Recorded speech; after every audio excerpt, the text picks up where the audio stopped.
Welcome, dear students. In this opportunity, we will check about planning lessons, chapter 12 from our Harmer's book.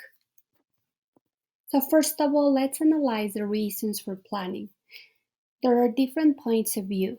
For some teachers, planning is unnecessary. However, most of us don't share this view and prepare our plans. The plans range from the very formal and elaborate to a few hurried notes. For the students, evidence of a plan shows that the teacher has devoted time to thinking about the class. It suggests a level of professionalism and a commitment with them.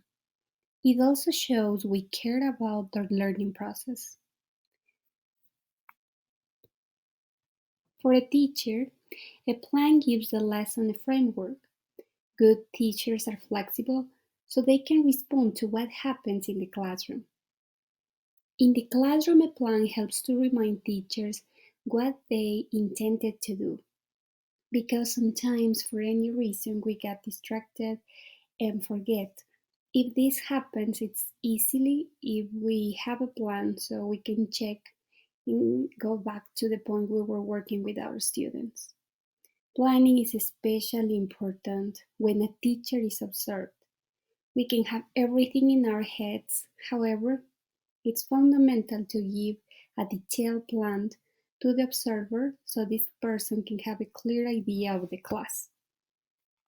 A plan should be seen as a proposal for action, just as a course book. It's better to choose and make decisions before of what chapters we're going to be using in the case of a course book, and in the lesson plan, which are the activities we're going to be using in the class. So this is related to the learning outcomes. The learning outcomes are what students have learned by the end, but we will just know when we finish with the lesson. Here we have several scenarios. For example, students should prepare a dialogue and then act it out, and we can give them 20 minutes. However, when we start monitoring that they are working on this activity, it can happen that we realize that 20 minutes won't be enough. So this means the plan needs to be modified. Another scenario is when we use technology in our classes and probably we have inconvenience with the CD or we forgot the material or at that moment we are running out of internet. Again, the plan needs to be modified. Good teachers need to be flexible enough to manage unexpected situations. So we need to adapt to the changing circumstances. But also a happier scenario is possible when a magic moment presents itself. Magic moments are precious and shouldn't be wasted just because we didn't know they were going to happen. Lesson shapes. A good lesson needs to have coherence and variety. Coherence, students can see a logical pattern to the lesson. The activities need to be related. When we talk about variety, the lack of variety would limit the students' engagement.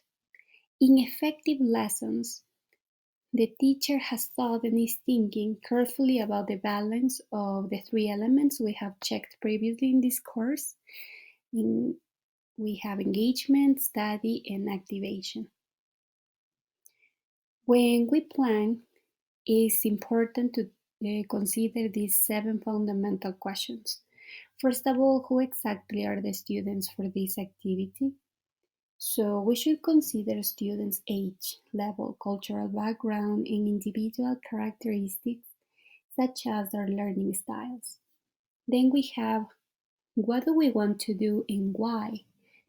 Here we should make decisions in terms of activities, skills, and language. Why we want to do it? Is it because we like the activity or which is the learning outcome of the activity? How long will it take? We need to try to estimate how long each activity will take based on our experience and knowledge of the class. Then we have how does it work? Here we should consider the grouping configuration if students are going to be working individually, in pairs, in small groups, or as a whole class, and the instructions should be very clear. What will be needed? We're talking about the materials we will be using in the classroom for a certain activity. Are we going to be using the board, the CD, a projector, flashcards? It's important to think about the best way of doing something. Then what might go wrong? Identifying problems that might arise so we can deal with them when they occur. And finally, how will it fit in with what comes before and after it?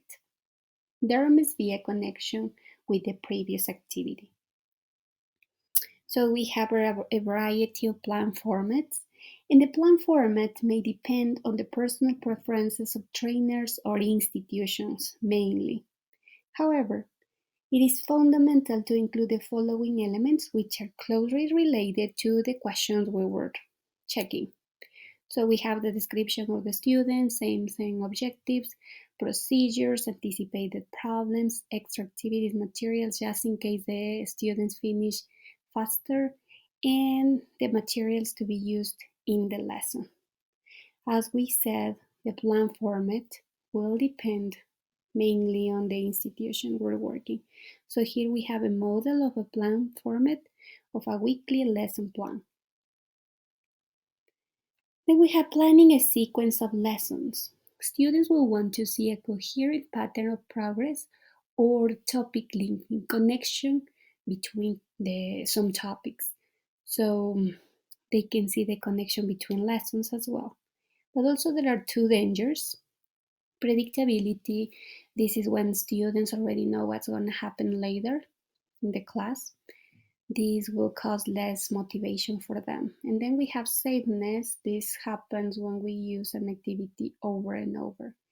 We can use the same activity but using a variation on the activity.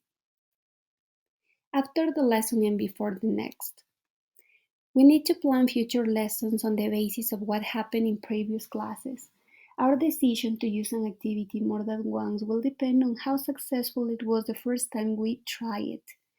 One kind of information which will help us evaluate lessons and activities is feedback from students. Another way is to invite a colleague to our classrooms. Another one is when some teachers keep journals in which they record their thoughts. So when we already have this information, we can decide if we're gonna keep using the same activity or we change it. Then we have the conclusions. Planning a lesson brings advantages for teachers and students. A lesson plan is a proposal for action, and teachers need to be flexible so we can adapt to our students' interests and needs. Coherence and variety are relevant when planning a lesson. And when planning a lesson, teachers need to consider the 7 fundamental questions. Topic linking is important to have relation, that the activities can have a close relation. But also there are 2 dangers, predictability and sameness. And to plan future lessons, it's important to consider previous lessons as well. So hopefully this video has helped. Thank you so much.